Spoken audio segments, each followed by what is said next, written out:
Hey everybody, welcome to the show. Today we're going to talk about aquascaping, and not just overall aquascaping, specifically how do we get started aquascaping, because I'm of the opinion most things that are ever written about it or shown in video are targeted towards very high level aquascapers, not so much I want to become an aquascaper. I'm a master aquatic horticulturist, so I can grow plants really well. I've gone through phases of my career, if you will, of like, gotta prove my skills. I will never say I'm the best aquascaper. I'll never say I was the first aquascaper, but I have been around a long time and I've dabbled in quite a few things, and our local club is a very big club that really loves plants, so there's a lot of abundance here. You know, we've been getting plants from Tom Barr and stuff like that for many years. That's qualifying all the hardcore nerds out there. But you, the beginner, you don't care about any of that.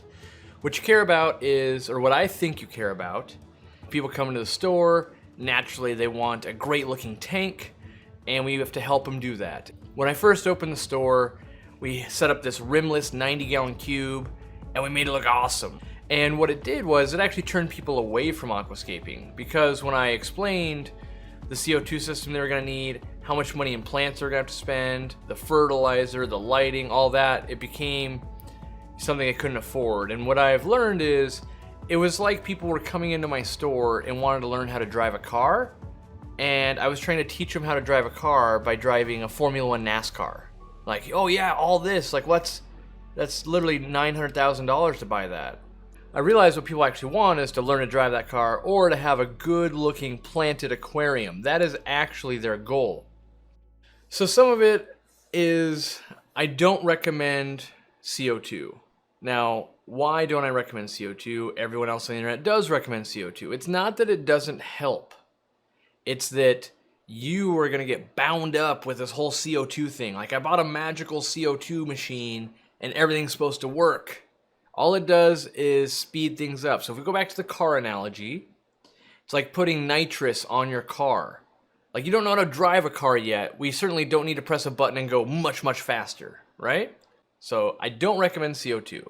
What I do recommend is a decent light.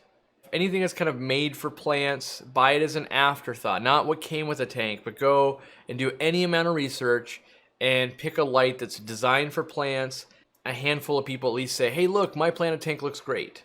That's enough to qualify, like, okay, I've got a light that's gonna work. Then you need a little bit of fertilizer. Now we've got the building blocks, besides an aquarium, to actually have an aquascape. When it comes to aquascaping, even the glass box or the acrylic box, both of those matter. A normal, like, Petco style tank's got a black trim, hides the water line like we've got going on right here that is always a problem in a rimless tank or an acrylic tank.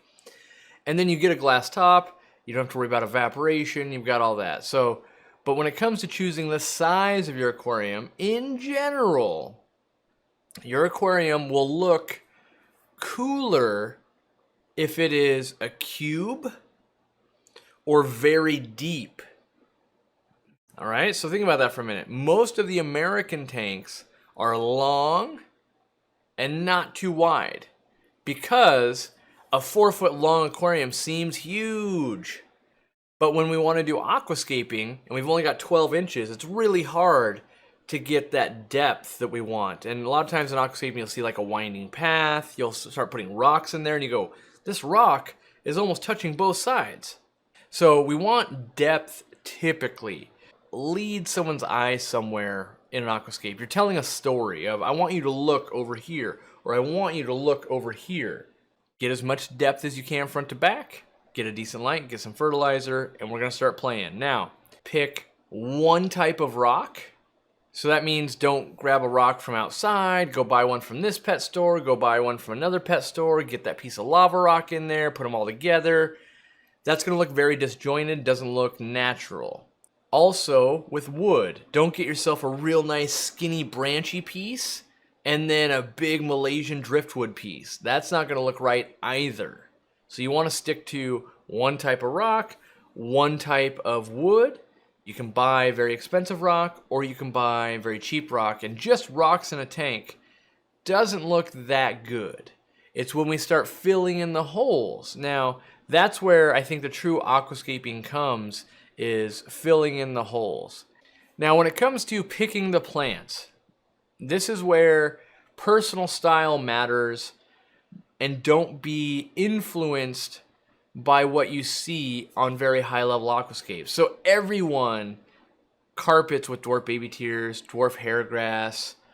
What I want you to do is focus on easy plants, whether on our website, whether at your local store, wherever you're getting it from, or maybe you've already got it growing in another tank, but maybe it's not aquascaped. It's like there's a plant, but I don't consider that an aquascape, right?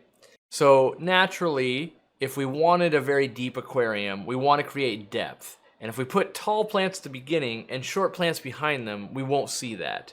But if we build up like, oh, we've got plants this tall, then this tall, then this tall, then this tall, as it gets closer to you, your eye wants to look at the bottom and kind of travel up to see what else is going on in that tank. So then we start picking plants, and I like to use maybe some of the easier plants that are easy to aquascape with, in my opinion, would be maybe a sword or two.